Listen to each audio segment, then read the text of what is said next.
Salam guru penggerak, tergerak, bergerak, menggerakkan. Halo Bapak Ibu guru hebat, perkenalkan saya Nimade Saryasi SPD MPD, calon guru penggerak angkatan 8 dari SMA Negeri 1 Mengui, Kabupaten Badung, Provinsi Bali.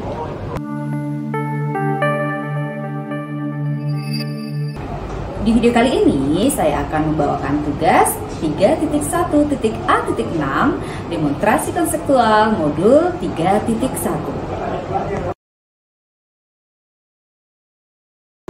Di tugas kali ini saya akan mewawancarai dua kepala sekolah, yaitu kepala sekolah saya sendiri, yaitu DRS Ideo Ketut Artadiana MPD, yaitu kepala di SMA Negeri 1 Mengui, dan kepala sekolah di SMA Negeri 3 Mengui atas nama Niluh Putu Agustinawati SSI MP.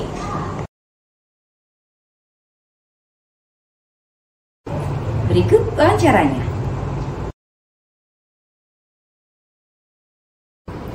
Baik, di tugas demonstrasi konseptual ini saya akan mewawancarai kepala sekolah dari SMA Negeri 1 Mengui, yaitu Bapak DRS Ideo Ketut Artadiana MPD.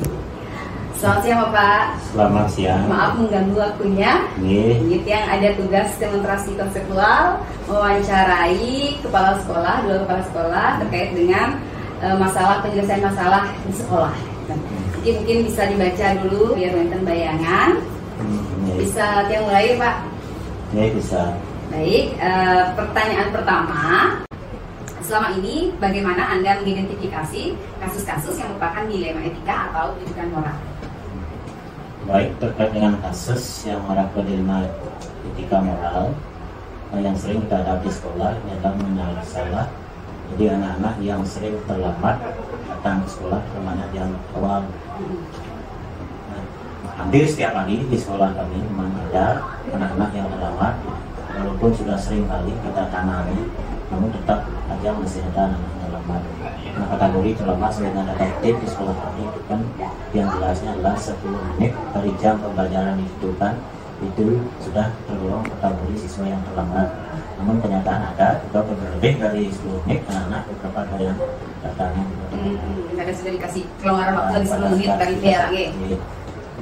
Selama ini, bagaimana Anda menjalankan pengambilan keputusan di sekolah Anda, terutama untuk kasus-kasus di mana ada dua kepentingan yang sama-sama benar atau sama-sama mengandung nilai kebajikan?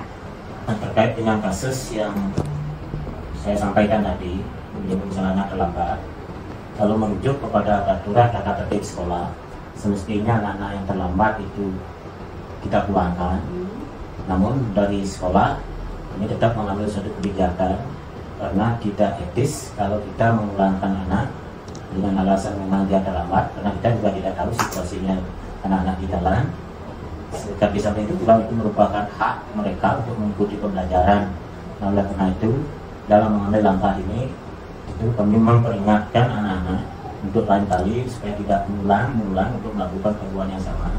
Kalau toh terjadi kembali yang ulang anak tersebut, dan itu kami informasikan koordinasikan dengan guru BK-nya, karena setelah guru BK memberikan pembinaan, mungkin guru BK juga bisa menyampaikan ke wali kelas. Dan kalau sudah dari prosedur BK, guru wali kelas tidak mampu juga menasihatkan anak, tetap saja dia mengulang-ulang permasalahannya itu saya selaku kepala sekolah mungkin turun tangan untuk menangani hal tersebut.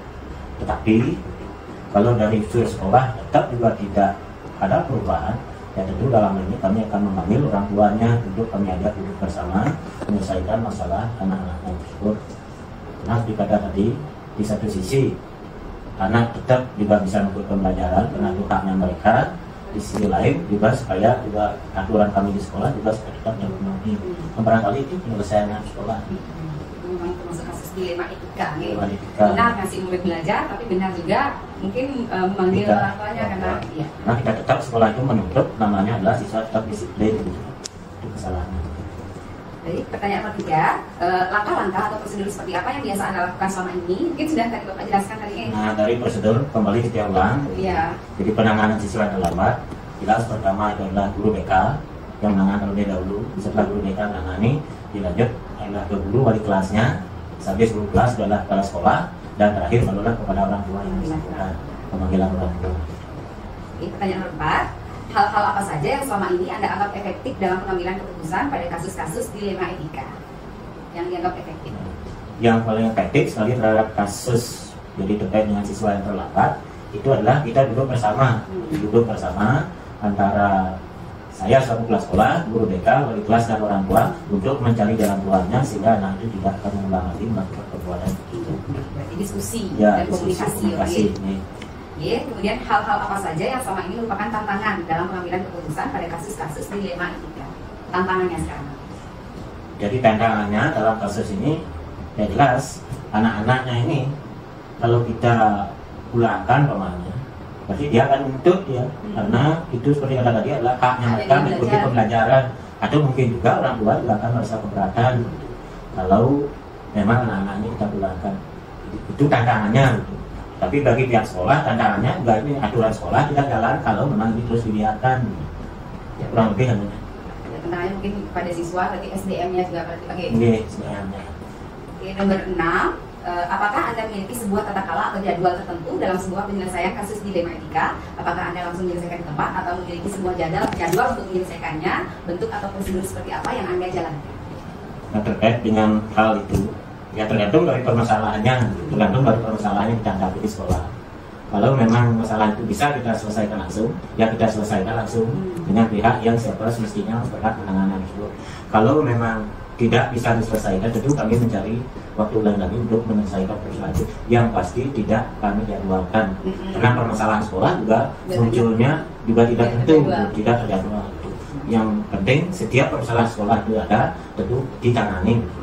Artinya tidak ada permasalahan sekolah yang sampai kita biarkan begitu saja. Artinya tidak berlarut-larut, tapi tidak terjadwal, jadi situasional. Situasional.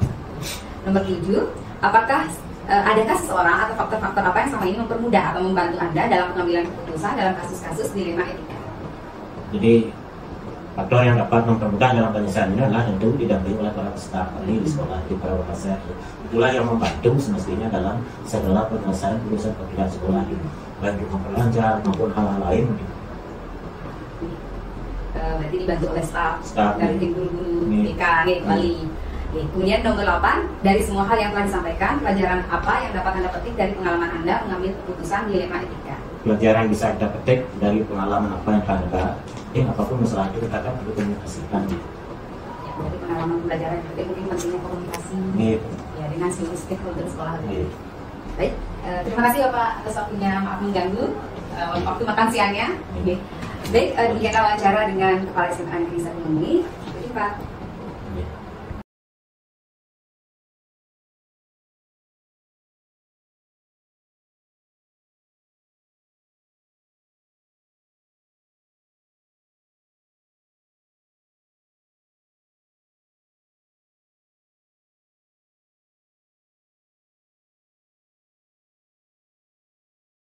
Baik, kita hari ini akan berdiskusi bersama Kepala SMA Negeri 3 Muni, Ibu Milovitu Agustinawati, SSI MP. Baik, selamat siang Ibu Milovitu. Agustina ya, panggilannya ya. Baik, di sini karena saya ada tugas tentang demonstrasi konseksual, jadi mencari 2 atau 3 kepala sekolah untuk diwawancara. Jadi untuk kita tetanggaan, jadi kita langsung mencari Ibu. Ya.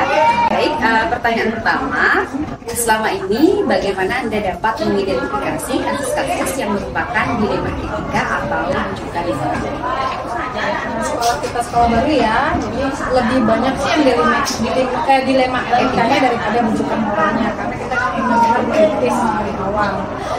Kalau mengidentifikasinya, kalau dilema etika itu dimana pada saat atau situasi ini saya menganggap atau kita menganggap itu kedua-duanya itu sudah benar dan itu memang harus dilakukan. Itu sih yang bisa kami identifikasi. Contoh kasusnya, contoh kasusnya seperti salah satu siswa kami yang kemarin kecelakaan dan meninggalkan parah, itu sekitar 2-3 bulan itu tidak bisa hadir, dan kemudian anak itu sendiri maksudnya memang tidak stabil sehingga depresi lah istilahnya, dia merasa tidak menerima keadaannya seperti itu. Nah, satu sisi kita memahami bahwa itu memang terjadi kepada anak sehingga anak merasa malu datang ke sekolah kemudian memang masih sakit. Sedangkan untuk dokter sendiri, dari keterangan dokter sendiri memang dari beberapa bulan memang ada mengatakan ada terjadi sedikit alergi gitu ya terhadap ini, sehingga memang harus dihimbaukan lagi. Nah itu akhirnya kami berdiskusi dengan wakil kepala sekolah apa yang harus kami lakukan ya supaya sama-sama anak tidak tertinggal pelajaran, dia juga bisa istirahat di rumah, dan kami lakukan pembelajaran yang dimana memang jadwalnya berbeda dengan teman-teman di sekolah. Itu dua mata pelajaran yang dipandu langsung dengan teman-teman guru yang kami buat jadwal yang memang tidak mengajar pada hari itu, sehingga masih bisa mengajar dengan si sudah tadi. Jadi termasuk di Wisma Etik karena benar dia kita izinkan di rumah karena suatu kasus, benar juga kalau dia tetap mendapatkan pembelajaran. Ya, baik.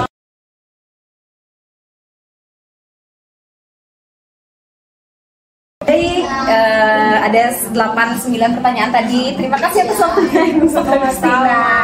Jadi maaf mengganggu, jadi harusnya ada acara lain ditunda dulu karena ada wawancara ya. Terima kasih Bu. Sampai jumpa.